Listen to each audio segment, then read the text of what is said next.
بسم اللہ الرحمن الرحیم۔ یہ ریڈیو قطر ہے۔ اب آپ محمود احمد سے خبریں سنیے۔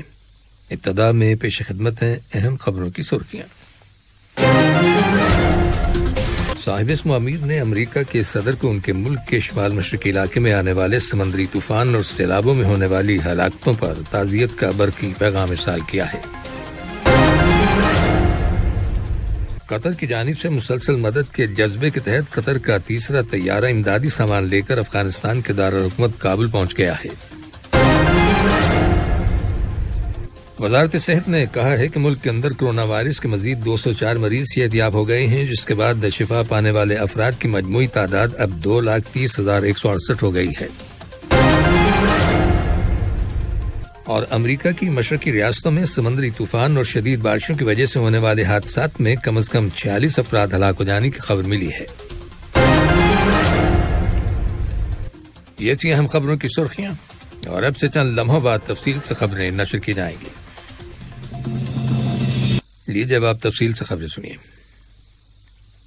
صاحب اسم امیر شیخ تمیم بن حمد آل ثانی نے امریکہ کے صدر جو بائیڈن کو ان کے ملک کے شمال مشرقی علاقے میں آنے والے سمندری طوفان اور سیلابوں کے نتیجے میں ہونے والی ہلاکتوں پر تعزیت کا برقی پیغام ارسال کیا ہے۔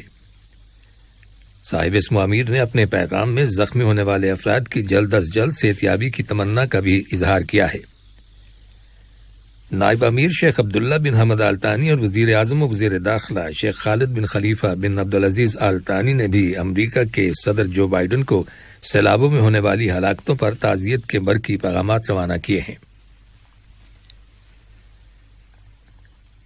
وزیر ٹرانسپورٹ اور مواصلات جاسم سیف الاحمد السلیتی سے قطر کے دورے پر آئے ہوئے برازیل کے وزیر مواصلات فیبیو فریا نے ملاقات کی، جس کے دوران دونوں دوست ممالک کے مابین مواصلات اور انفارمیشن ٹیکنالوجی کے شعبوں میں تعاون کے پہلوؤں اور انہیں مزید فروغ دینے کے وسائل کے بارے میں تبادلہ خیال کیا گیا۔ ملاقات میں دونوں وزراء نے باہمی دلچسپی کے متعدد امور پر بھی تبادلہ خیال کیا۔ اس ملاقات میں قطر میں برازیل کے سفیر لوئیز البرٹو نے بھی شرکت کی۔ وزارت تجارت اور صنعت کے انڈر سیکرٹری سلطان بن راشد الخاطر نے ترکی میں ازمیر بزنس ڈیز فورم کے افتتاحی اجلاس میں شرکت کی ہے۔ اس موقع پر انہوں نے کہا کہ قطر اور ترکی کے درمیان سن 2020 میں $1.9 بلین کا تجارتی لین دین ہوا، جبکہ عالمی وبا کووڈ-19 کے بین الاقوامی تجارت پر منفی اثرات مرتب ہوئے ہیں۔ انہوں نے بتایا کہ سرمایہ کاری کے حوالے سے اس وقت قطر میں 636 سے زیادہ قطری ٹرکش جوائنٹ کمپنیز کام کر رہی ہیں، جو تجارت، کنٹریکٹنگ اور انفارمیشن ٹیکنالوجی کے شعبے سے منسلک ہیں۔ اس کے علاوہ تعمیرات اور صنعت کے شعبوں میں ترکی کی 38 کمپنیاں خود مختار حیثیت میں قطر میں آپریٹ کر رہی ہیں۔ قطر میں آئندہ ماہ اکتوبر کی 2 تاریخ کو شورا کونسل کے پہلے الیکشنز کرائے جائیں گے۔ رواں ماہ ستمبر کی 15 تاریخ کو امیدواروں کے ناموں کی فائنل لسٹ جاری کر دی جائے گی، اور اسی روز انتخابی مہم کا آغاز بھی ہو جائے گا۔ شورا کونسل کے الیکشنز کی تیاریوں کے مختلف سٹیجز کے بارے میں الیکشنز کی نگران کمیٹی کے میڈیا شعبے کے انچارج بریگیڈیئر عبداللہ خلیفہ المفتیٰ کا کہنا ہے کہ ان کے شعبے نے تمام امیدواروں کو ووٹنگ کے روز ہر امیدوار کے حقوق اور شورا کونسل کے الیکشن سے متعلق تمام قوانین اور ضوابط کے بارے میں آگاہ کر دیا ہے۔ عالمی سطح پر نمودار ہونے والے ہیومن کرائسس میں قطر کی جانب سے مسلسل مدد کے جذبے کے تحت قطر کا تیسرا طیارہ امدادی سامان لے کر کابل پہنچ گیا ہے۔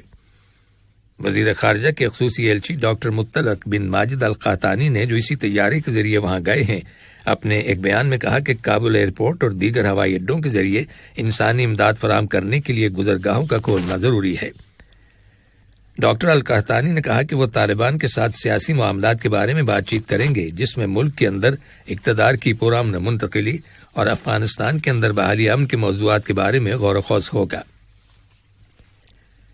دانیشنا طالبان تحریک کے ذرائع نے بتایا ہے کہ تحریک کے سیاسی شعبے کے نگران ملا عبدالغنی برادر آئندہ افغان حکومت کے سربراہ ہوں گے۔ ادھر ریاست پنجشیر میں طالبان جنگجوؤں اور مقامی لیڈر احمد مسعود کے وفادار مسلح افراد کے مابین شدید جھڑپیں ہونے کی اطلاعات ملی ہیں۔ رپورٹس کے مطابق طالبان جنگجو پنجشیر میں داخل ہو گئے ہیں اور انہوں نے مخالفین کو بھاری نقصان پہنچایا ہے۔ امریکی انتظامیہ اور 200 سے زیادہ پرائیویٹ ایجنسیز نے ان افغان شہریوں کی آبادکاری کے لیے ایک نظام تشکیل دیا ہے جو اپنا ملک چھوڑ کر جا چکے ہیں۔ امریکی اسٹیٹ ڈپارٹمنٹ کے پلان کے مطابق ہر ایک ریفیوجی کی آبادکاری کے لیے تقریباً $2275 امریکی خرچ کیے جائیں گے۔ یہ رقم رہائش، خوراک، دیگر ضروریات اور بچوں کو اسکول میں داخل کرانے کے لیے استعمال کی جائے گی۔ 50,000 سے زیادہ لوگوں کو انسانی ہمدردی کے تحت امریکہ میں آباد کیا جائے گا اور انہیں امریکہ میں مستقل ویزے کے لیے درخواست دینے کے لیے 1 سال کا وقت دیا جائے گا۔ ہوم لینڈ سیکیورٹی کے محکمے کا کہنا ہے کہ افغانستان سے تقریباً 40,000 افراد امریکہ پہنچے ہیں۔ اقوام متحدہ نے شمالی اور جنوبی افغانستان کے لیے انسانی خدمات کے لیے اپنی پروازیں دوبارہ شروع کرنے کا اعلان کیا ہے۔ ان پروازوں کی بحالی کے نتیجے میں افغانستان کے اندر درجنوں امدادی اداروں اور تنظیموں کو اپنا کام اور سرگرمیاں جاری رکھنے میں مدد ملے گی۔ وزارت صحت نے اعلان کیا ہے کہ ملک کے اندر کرونا وائرس کے 193 نئے کیسز رجسٹر کیے گئے ہیں، جن میں سے 122 کا تعلق مقیم لوگوں سے ہے، جبکہ 71 کیسز کا تعلق ان ٹریولر سے ہے جو حال ہی میں بیرون ملک سے دوحہ آئے ہیں۔ وزارت صحت نے کرونا وائرس کے مزید 204 مریضوں کے صحت یاب ہو جانے کی تصدیق کی ہے، جس کے بعد اس وبا سے شفا پانے والے مریضوں کی تعداد اب 2,30,168 ہو گئی ہے۔ وزارت صحت کی رپورٹ کے مطابق قطر میں کرونا وائرس کے خلاف ویکسین کی لوگوں کو اب تک 4,05,01,397 ڈوزز دی جا چکی ہیں۔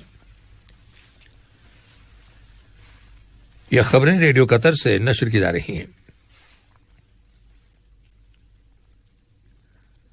کل مقبوضہ مغربی کنارے کے جبل سبا پہاڑی علاقے میں واقع بیتا گاؤں میں اسرائیلی قابض فوج اور فلسطینیوں کے درمیان جھڑپوں میں کم از کم 21 فلسطینی زخمی ہو گئے۔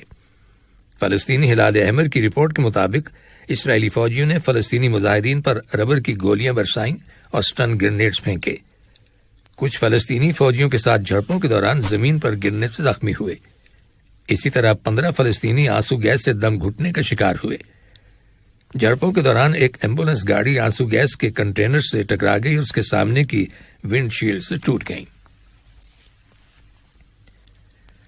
لیبیا کے دارالحکومت طرابلس میں 2 مسلح گروپوں کے درمیان شدید جھڑپیں ہونے کی اطلاعات ملی ہیں۔ رپورٹس کے مطابق ان جھڑپوں میں درمیانے درجے کے اور ہلکے ہتھیار استعمال کیے گئے ہیں۔ ان جھڑپوں سے اندازہ لگایا جا سکتا ہے کہ لیبیا کے اندر سیکیورٹی کی صورتحال کس قدر خراب ہو چکی ہے۔ لیبیا میں اقوام متحدہ کے امدادی مشن نے دونوں گروپوں سے آپس کی دشمنی کو ختم کرتے ہوئے ان جھڑپوں کو فوری طور پر بند کرنے کی اپیل کی ہے۔ امریکہ کی مشرقی ریاستوں میں اس وقت ایڈا نامی سمندری طوفان آیا ہوا ہے اور وہاں شدید بارشوں کی وجہ سے لوگوں کو زبردست سیلاب کا سامنا ہے۔ سیلاب کے نتیجے میں ہونے والے حادثات میں کم از کم 46 افراد ہلاک ہو چکے ہیں۔ رپورٹس کے مطابق نیو جرسی میں 23 افراد اور نیو یارک میں 13 افراد ہلاک ہو جانے کی اطلاع ملی ہے۔ اسی طرح پینسلوینیا میں 5 افراد جاں بحق ہوئے ہیں۔ حکومت کا کہنا ہے کہ متاثرہ افراد کی تلاش اور مرنے والوں کی شناخت کا عمل جاری ہے۔ دریں اثنا صدر جو بائیڈن نے نیو یارک اور نیو جرسی کو آفت زدہ ریاستیں قرار دے دیا ہے۔ نیوزی لینڈ کے شہر آکلینڈ کے ڈسٹرکٹ نیو لن میں 6 افراد کے چھرا گھونپنے کی وجہ سے زخمی ہو جانے کی اطلاع ملی ہے۔ پولیس کا کہنا ہے کہ اس نے حملہ آور کو 60 سیکنڈز کے اندر گولی مار کر ہلاک کر دیا۔ نیوزی لینڈ کی وزیر اعظم جیسنڈا آرڈرن نے کہا ہے کہ یہ ایک قابل نفرت دہشت گردی کی کارروائی تھی جو ایک سری لنکا کے شہری نے کی جو سن 2011 میں نیوزی لینڈ آیا تھا۔ اور آیت اللہ سید محمد سعید الحکیم، جن کا شمار عراق کے اعلی شیعہ لیڈروں میں ہوتا ہے، جنوبی شہر نجف میں کل انتقال کر گئے۔ ان کی عمر 85 سال تھی۔ ان کے دفتر سے جاری کیے گئے ایک بیان کے مطابق ان کی موت اچانک دل کا دورہ پڑنے سے ہوئی۔ آخر میں اہم خبروں کی سرخیاں ایک بار پھر سن لیجیے۔ صاحب اسم امیر نے امریکہ کے صدر کو ان کے ملک کے شمال مشرقی علاقے میں آنے والے سمندری طوفان اور سیلابوں میں ہونے والی ہلاکتوں پر تعزیت کا برقی پیغام ارسال کیا ہے۔ قطر کی جانب سے مسلسل مدد کے جذبے کے تحت قطر کا تیسرا طیارہ امدادی سامان لے کر افغانستان کے دارالحکومت کابل پہنچ گیا ہے۔ وزارت صحت نے کہا ہے کہ ملک کے اندر کرونا وائرس کے مزید 204 مریض صحت یاب ہو گئے ہیں، جس کے بعد شفا پانے والے افراد کی مجموعی تعداد اب 2,30,168 ہو گئی ہے۔ اور امریکہ کی مشرقی ریاستوں میں سمندری طوفان اور شدید بارشوں کی وجہ سے ہونے والے حادثات میں کم از کم 40 افراد ہلاک ہو جانے کی خبر ملی ہے۔ ریڈیو قطر سے خبروں کا آج کا پہلا بلیٹن ختم۔